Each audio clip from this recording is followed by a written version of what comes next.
Topics है हमारा Arrhenius के अनुसार अम्ल एवं भस्म की परिभाषा। सबसे पहले जानते हैं कि अम्ल क्या होता है। पुरानी विचारधारा के अनुसार बताया गया कि जो पदार्थ स्वाद में खट्टे होंगे वे पदार्थ अम्लीय प्रवृत्ति के होंगे और जो पदार्थ स्वाद में कड़वा होंगे वे क्षारीय प्रवृत्ति के होंगे। परंतु आर्हेनियस नामक वैज्ञानिक ने अच्छे दृष्टिकोण से, अच्छे तरीका से अम्ल एवं भस्म की परिभाषा दिए। इनका कहना था अम्ल के लिए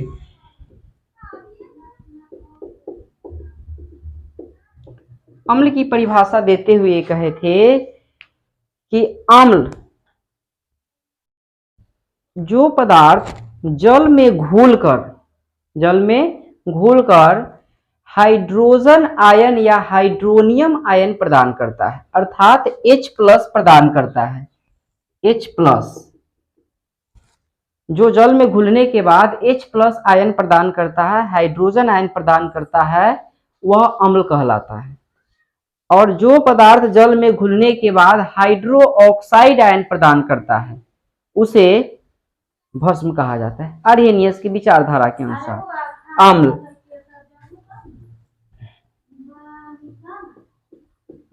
जो पदार्थ जल में घुलकर हाइड्रोजन आयन प्रदान करता है उसे अम्ल कहते हैं। अब बात करते हैं भस्म की।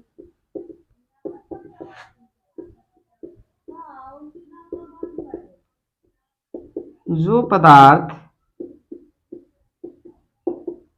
जल में घुलकर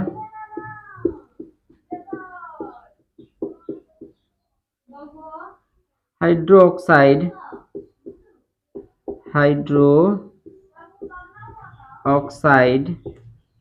जो पदार्थ जल में घुलकर हाइड्रो ऑक्साइड आयन ठीक है, ब्रैकेट में H+ प्रदान करता हो उसे भस्म कहते हैं। अम्ल स्वाद में पुरानी विचारधारा के अनुसार बताया कि अम्ल स्वाद में खट्टा होता है और भस्म के बारे में बताया कि यह स्वाद में कड़वा होता है। उसके बाद आगे चल करके सोरेनसन नामक वैज्ञानिक ने एक स्केल बनाया। अम्ल एवं भस्म की प्रबलता को मेजरमेंट करने के लिए, मापने के लिए सोरेनसन नामक वैज्ञानिक ने एक स्केल बनाया जिस स्केल को कहा जाता है pH स्केल।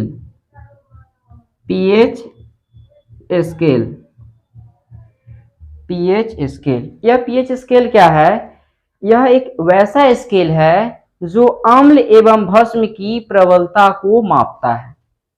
अम्ल एवं भस्म की प्रबलता को मापता है। कौन सा स्केल? pH scale. इस स्केल में बताया गया कि जैसे 1 2 3 4 5 6 7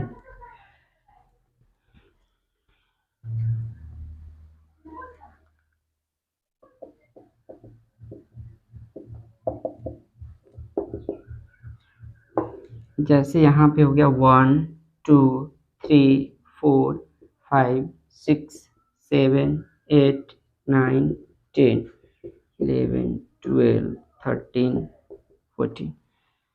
तो ये 7 जो था जिसका pH मान 7 होता है उसको बताया गया कि वे उदासीन प्रवृत्ति के होते हैं। उदासीन जिसका pH मान 7 होता है वे उदासीन होते हैं और जो 7 से कम होते हैं वे अम्लीय होते हैं।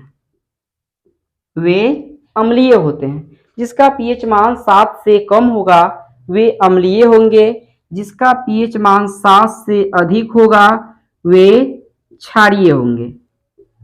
भस्म यानी कि जो भस्म जल में घुल जाता है उसे क्षार कहा जाता है। जल में घुलनशील भस्म को क्षार कहते हैं। तो आर्हेनियस बताए थे कि अम्ल या भस्म दोनों गुण को जानने के लिए कि वो अम्लीय है कि क्षारीय, उसको पहले क्या किया जाता है, जल में घुलाया जाता है। जल में घुला करके देखा जाता है कि वह H+ दे रहा है या OH- दे रहा है। OH- दिया तो वो क्षारीय हो गए, उसके बाद H+ दिया तो वे अम्लीय हो जाते हैं। तो इस प्रकार से देखा गया कि पीएच स्केल में कि 7 जिसका पीएच मान है वे उदासीन है, 7 से जो कम है वे अम्लीय है और 7 से जो अधिक है वे क्षारीय अर्थात भास्मिक प्रवृत्ति के हैं।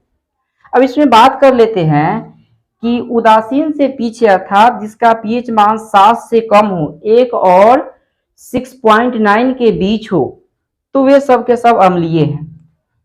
अगर मान के चलिए कि हम कंसीडर करते हैं कि 2 बिलियन है, एक का पीएच मान 4 है और एक का पीएच मान 5 है। एक का पीएच मान 4 है और एक का पीएच मान 5 है।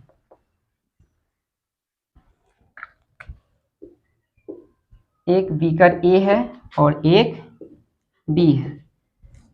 दोनों में विलियन को रखा गया है। एक में इसका पीएच मान जो है वो 4 है, इसका पीएच मान 5 है। अब इसमें ज्ञात करना है, बताना है कि कौन ज्यादा अम्लीय होगा।